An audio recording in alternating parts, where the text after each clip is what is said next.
And this Mother's Day is expected to be one of the biggest yet. A recent study from the National Retail Federation estimates consumers will spend nearly $38 billion this year.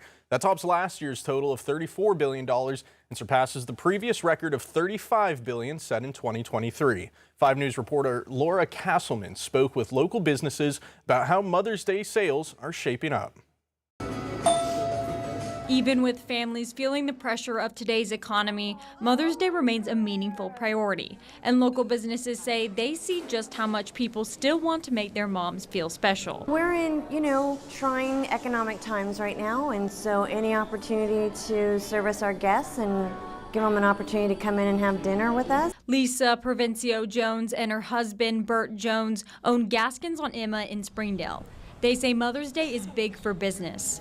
With the restaurant filling up quickly as families gather for the holiday, they understand how rising prices in goods are impacting their customers. We're primarily beef driven, we're steak driven, and so beef prices are touch and go. We don't change our prices weekly. Sometimes we kind of just take it on the chin and hope for the best next week. Jones says that's why supporting local on holidays like today is critical. For us little mom and pops, we're really appreciative. We really understand that your dollar is as important as ours. Other businesses in the area, like Flower-Rama, say they're also seeing a strong holiday rush. This is the store's 4th year, and we've gone up.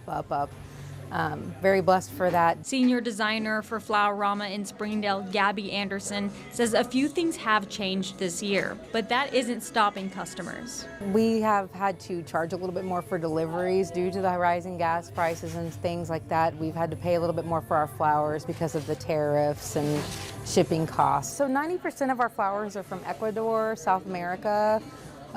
Especially the roses. Anderson says a long-standing nationwide strike in Ecuador has impacted their rose supply this year, but you're still going to see plenty of flowers. They're not spending any less at all. In fact, we're still growing. The number one reason people buy flowers is for the reaction. What would you do, spend to put a smile on mom's face? Whether it's a dinner out or a simple bouquet, local businesses say one thing holds true year after year on Mother's Day. People want to show their appreciation in a meaningful way.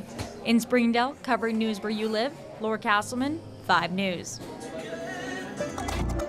Thank you, Laura. Some families spent part of their Mother's Day celebrating at Crystal Bridges. The museum hosted a sold-out brunch at 11 Restaurant, hosting meals through the afternoon. The event featured a chef-led buffet, drink options, and a scenic, nature-filled atmosphere. Organizers say the event filled up, bringing dozens of families together for the holiday. And the 48th annual Old Timers Day Steampunk Festival was held in Van Buren earlier. Steampunk, for those who don't know, is a blend of Victorian aesthetics with steam-powered machinery to create something of its own. Held on Van Buren's Main Street, the event saw a wide variety of vendors, entertainers, and food stalls. We spoke with one attendee who says she looks forward to the festival every year. We're a small town. I live here, so there isn't a whole lot going on. I feel like this is one of the biggest things that we actually do have going on. But we have the food truck festival and this I look forward to every year. One of the highlights of the festival was the costume contest, where people could compete to earn the title of Master Tinkerer or even Inventor Extraordinaire. And a Fort Smith nonprofit agency that helps the homeless is about to start one of its largest projects ever. 5 News anchor Darren Bobb tells us it's so large, it's being called a neighborhood.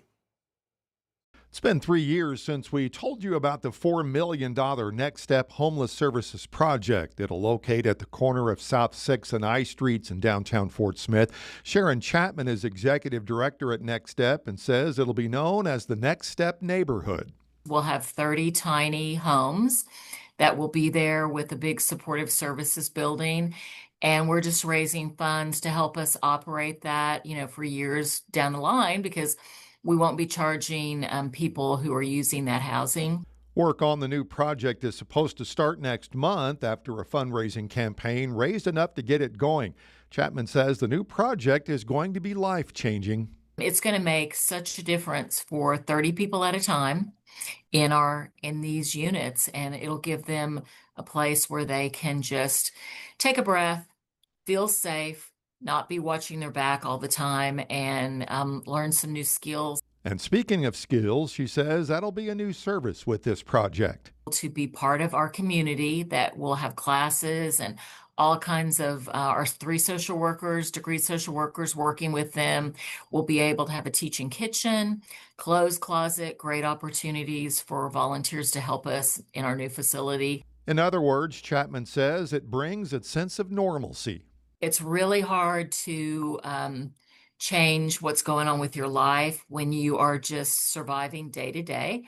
This will give people who have been formerly on the street and in encampments a place to, clean up.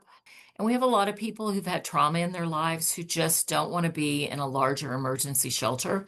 So there was a real need for this. And I think it's a great step for our community to have this kind of facility. In Fort Smith, covering news where you live, I'm Darren Bobb, 5 News.